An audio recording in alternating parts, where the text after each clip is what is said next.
Sita Sita I'm sorry madam, మన union leader action కి మనం ఒక చిన్న రియాక్షన్ ఇచ్చాం కదా, ఆ రియాక్షన్ కి వాడు మళ్ళీ చిన్న యాక్షన్ ఇచ్చాడు. ఏమిటి?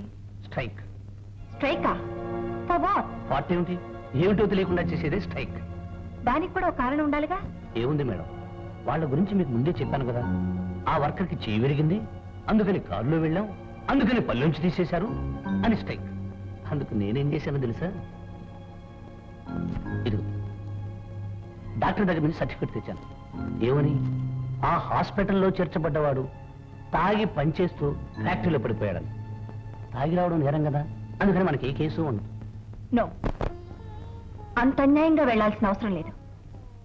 ఆ వర్కర్ ఏ హాస్పిటల్లో ఉన్నాడో కనుక్కో, అతనికి నష్టపరిహారం ఎంత కావాలో అంత ఇచ్చేద్దాం. నిన్ను చూడడానికి ఇంతవరకు ఆ ప్రొపరేటర్ గారు కానీ ఆ మేనేజర్ గారు కానీ వచ్చారా? ఎందుకు వస్తారు? అటు రాడంతే. ఆవిడ గారి సంగతి పనులను తీసేసిన రోజునే తెలిసిపోయిందిరా. అది మీ లీడర్ గారు వస్తున్నారు. ఎలా ఉంది అప్పారా? ఎలా ఉంటేనేంటి బాబు, ప్రాణం మట్టుకుపోలేదంతే. ఇంతవరకు జరిగిన దాని గురించి మేనేజ్మెంట్ పట్టించుకోలేదు, అందువల్ల మనం కోర్టుకు వెళ్దాం. ఎందుకు అనవసరంగా మాట్లాడతారు కోర్టులని గీట్లని? చూద్దాం, ఒకసారి మాట్లాడదాం, మనకు న్యాయం చేయమని అడుగుదాం. అప్పుడు మొండి చేసి చూపించారు అనుకోండి, అప్పుడు కోర్టుకు వెళ్దాం. అసలు లీడర్ గా పనికిరావురా. లీడర్ అనే వాడికి దయాదక్షిణాలు ఉండకూడదురా. మీ ప్రొపరేటర్ గారు వచ్చారు.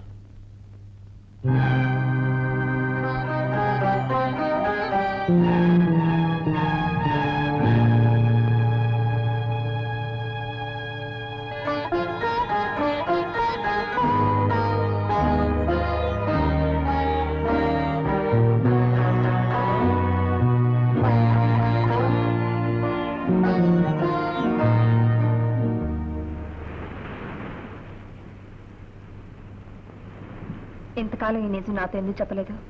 ఆ మహాతల్లివి నువ్వేనని నాకేం తెలుసు. మరి నువ్వు అడగచ్చుగా. చెప్పని వాటి గురించి అడిగే అలవాటు నాకు ఎప్పుడూ లేదు. పోనీ నువ్వే చెప్పచ్చుగా. అడగని వాటి గురించి చెప్పే అలవాటు లేదు. ఓకే, నువ్వు అడగను లేదు, నేను చెప్పను లేదు, తెలిసిపోయిందిగా. ఇది ఒకందుకు మంచిదే.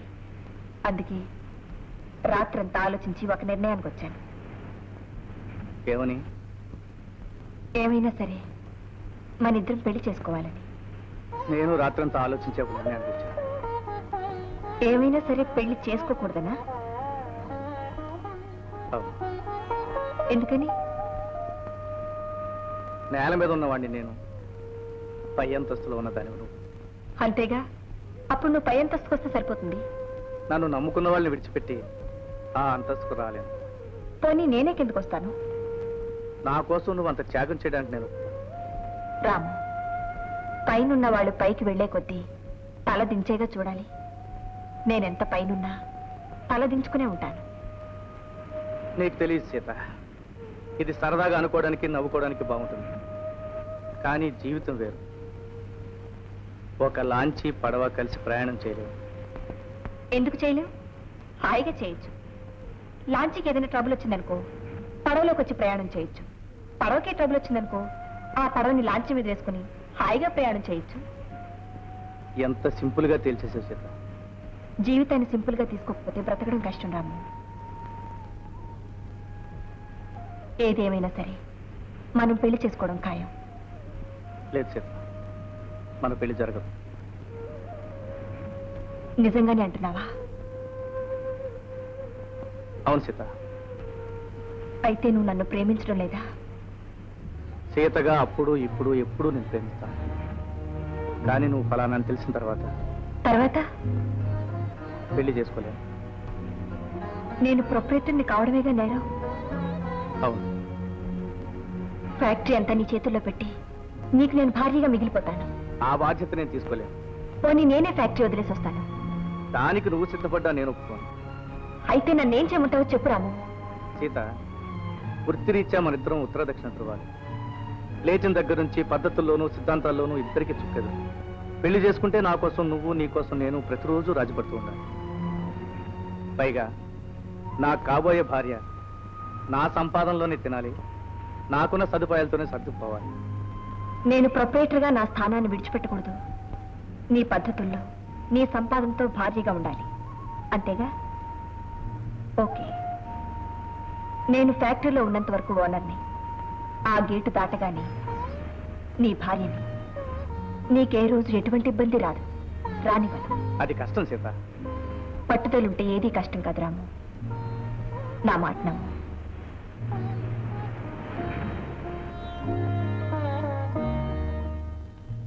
దీని గురించి నువ్వేమైనా ఆలోచించదు బాబు, వెంటనే లగ్నం పెట్టించి మాకు గొప్పనం పెట్టించాయి. అసలు మీ ఇద్దరు కలవటం ఇక మీదట ఎటువంటి గొడవలు లేకుండా మనం బాగుపడటానికే వచ్చిందేమో. నిజమేరా?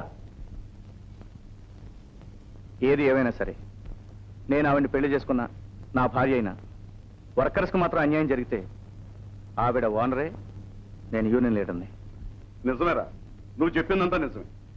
ఇప్పుడు మీ కళ్ళ ముందు కనిపించేది ప్రేమ, పెళ్లి. పెళ్ళైన తర్వాత వచ్చే సమస్యలు ఏమిటో ఇప్పుడు మీకు అర్థం కాదురా. ప్రే, లేనింటి పిల్లను ఉన్నింటికి ఇవ్వచ్చు కానీ ఉన్నింటి పిల్లను లేనింటికి తెచ్చుకోకూడదురా. అవేం మాట్లాడండి. పెళ్లి నాటికి మీ వాళ్ళకంటే మా వాళ్ళు ఉన్నవాళ్లేగా. నన్ను మీరు చేసుకున్నారు, ఏదైనా ఇబ్బంది వచ్చిందా? ఆ రోజులు వేరే. పైగా ఆనాడు నువ్వు తల్లిదండ్రులు చాటు పిల్లలు. ఈనాడు ఈ అమ్మాయి తనంతట తనగా ఫ్యాక్టరీ నడుపుతోంది, తనంతట తనగా అజమాయిషీ చేస్తుంది. అలాంటి పిల్ల పెళ్లి చేసుకుని సడన్ గా మన ఇంటికి వచ్చి మనతో కలిసి కాపురం చేయాలంటే ఏమో నా అనుమానం నాకుంది.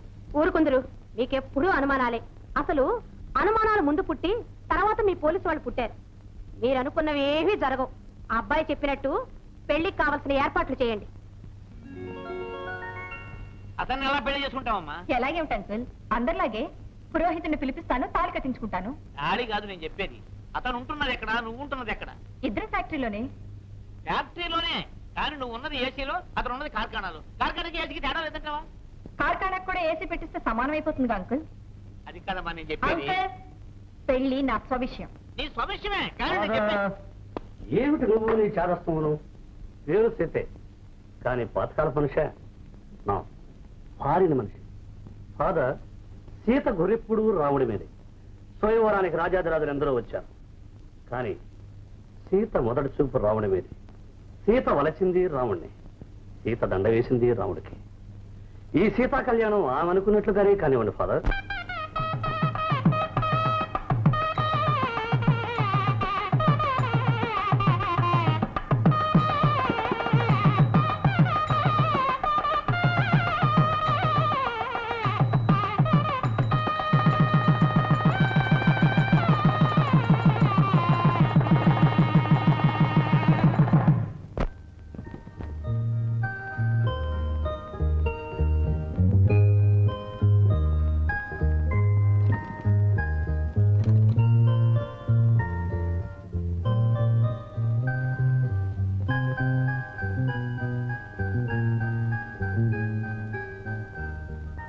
ఏమిటి సీత ఇక్కడ నిలబడ్డా? ఎక్కడ కూర్చోమంటారు? అదేమిటి, మంచం ఉంది, కుర్చీ ఉంది. ఉన్నాయి, అవన్నీ చూడటానికే, కూర్చోడానికి పనికిరావు. సీత, అవునండి, ఎంత లేకపోయినా కనీసం బెడ్రూమ్ కైనా ఏసీ పెట్టించుకోకూడదు? ముందంటే మీకు అవసరం లేకపోవచ్చు, నన్ను పెళ్లి చేసుకున్నాక నా కోసమైనా ఏసీ పెట్టించచ్చుగా. సారీ సీత, నన్ను పెళ్లి చేసుకోవడానికి సిద్ధపడ్డదానివి నా పద్ధతులతోనూ నాకున్న వసతులతోనూ సర్దుబాటు చేసుకుంటాం అనుకున్నా. ఏమండి, నిజంగా బాధపడుతున్నారా? నేను సరదాగా అన్నాను, ఏ ఈ మాత్రం కూడా అనకూడదా? చచ్చ, అనకూడదని కాదు సీత, కనీసం నాకు ఇవన్నీ ఉన్నాయి, ఇవి కూడా లేని వాళ్ళు ఎంతమంది ఉన్నారంటావు? మొదలు పెట్టారా? మీ ఉపన్యాసంతో టైం వేస్ట్ చేయకండి. సరే పద.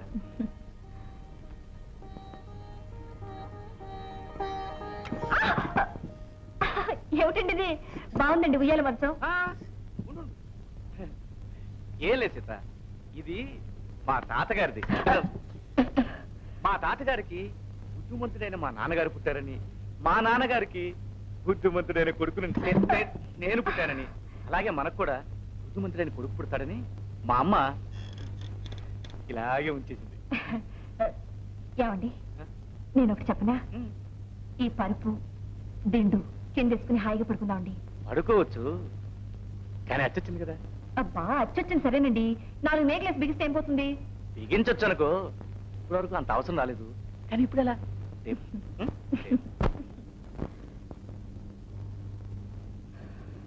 కుక్కగా ఉందా? కానుందే, కాలుస్తుంది కదా, ఏం పర్వాలేదు.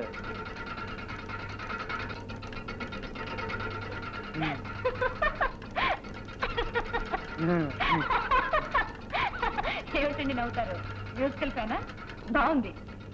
అసలు మ్యూజిక్ అయినా పాటలు కూడా పాడుతుందా? కాలుస్తుందిగా. గాలి మాట దేవుడెలుగు కొంతసేపు ఉంటే ఎగిరి మీద పడేస్తుంది. ఆపేయండి. ఇదేమిటండి డాన్స్ చేస్తుంది? దీన్ని ఒక డాన్స్ మాస్టర్ గారి నుంచి కొనాలి. సర్లేండి, దీన్ని తీసుకెళ్లి జాగ్రత్తగా మూల పెట్టండి, లేకపోతే మంచిగా కూడా డాన్స్ చేయించేట్టు. అబ్బా, ఇంకో ఫ్యాన్ లేదా? ఉంది. ఇదా బాగుందండి. తెల్లవారులు మీకు నేను, నాకు మీరు విసురుకోవడం సరిపోతుందా? కొంచెంసేపు నువ్వు, కొంచెంసేపు నేను, కొంచెంసేపు నువ్వు, కొంచెంసేపు నేను. ఏమండి కరెంటు? ఏం లేదు, మా ఇంట్లో ఫ్యూజులు కొంచెం లూజులే, ఆటోమేటిక్గా ఆరిపోతుంటాయి, ఆటోమేటిక్గా వచ్చేస్తుంటాయి. ఏం పర్వాలేదు. అయినా ఇప్పుడు మన కరెంట్ ఎందుకు?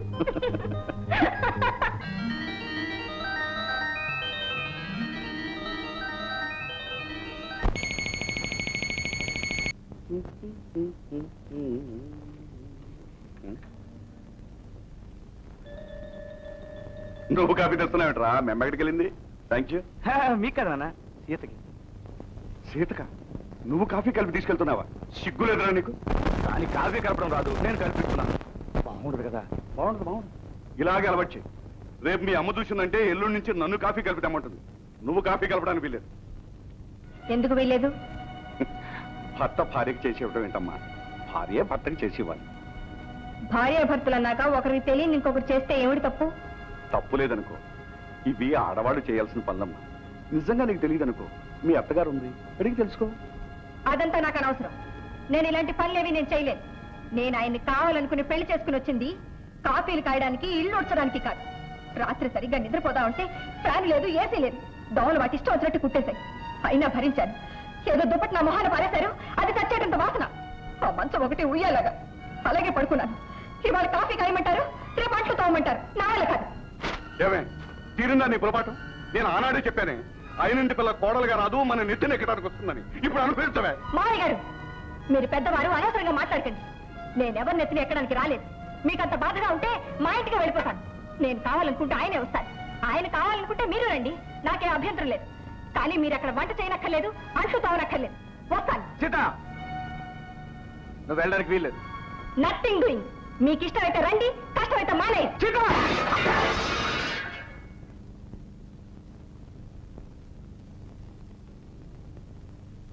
ఏమండి,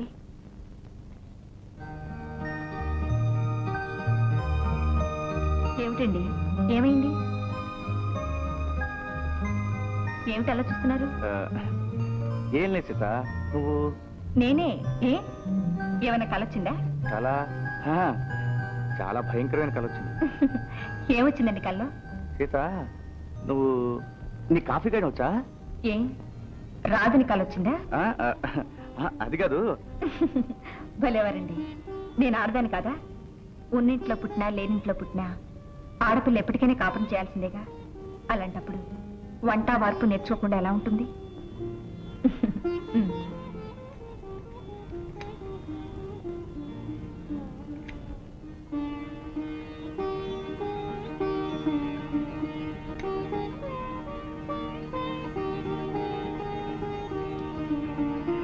మావయ్య గారు, కాఫీ. నువ్వు తెచ్చావేంటమ్మా? స్నానం నీళ్ళు తోడాను. ఇప్పుడు చేస్తారా, కాసేపు ఆగి చేస్తారా? ముందు వాడిని చేయని అమ్మా, తర్వాత నేను చేస్తాను. అలాగే.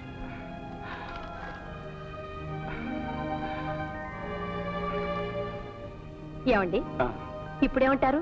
ఏమిటే? ఉన్న వాళ్ళ పిల్ల లేనింటికి వస్తే ఏదో ఉపన్యాసం చెప్పారుగా. పిచ్చిదానా, అప్పుడేమైందే? ఇదిగో రేడియోలు కొన్న మొదట్లో 4 రోజులు బ్రహ్మాండంగా పాడతాయి.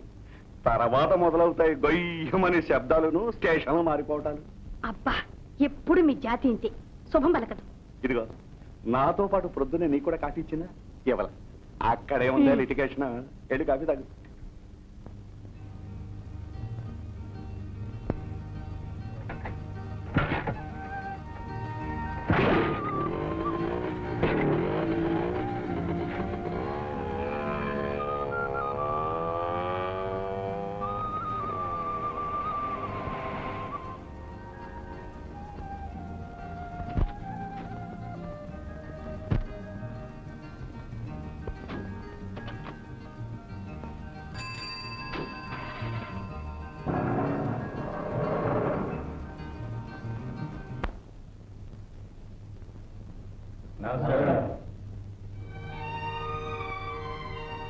నమస్కారం రండి.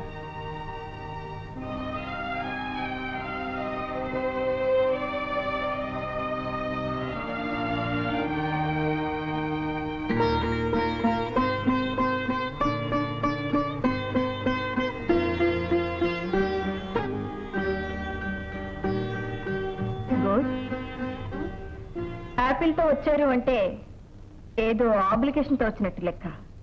దండ కూడా చేత్తో పట్టుకొచ్చారు అంటే ఏదో అప్లికేషన్ జేబులో పెట్టుకొచ్చినట్టున్నారు. పొరపాటు మేడం. పెద్దవాళ్ళ దగ్గరికి పసిపిల్లల దగ్గరికి వెళ్ళేటప్పుడు పండుతోనో తీపి వస్తువుతోనో వెళ్ళాలంటారు. అలా వెళితే వ్యవహారం తీయగా ఉంటుంది.